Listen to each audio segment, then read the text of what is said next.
Ayan guys, gagawa ko ng chicken. Gawa ako ng chicken. Ayan. I-oven natin siya.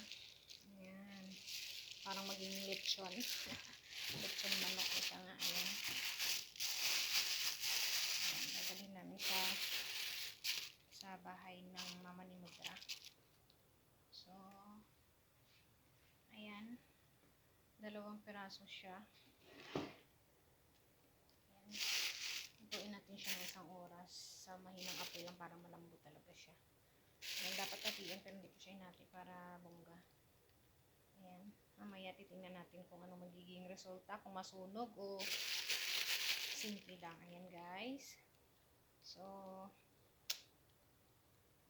ayan.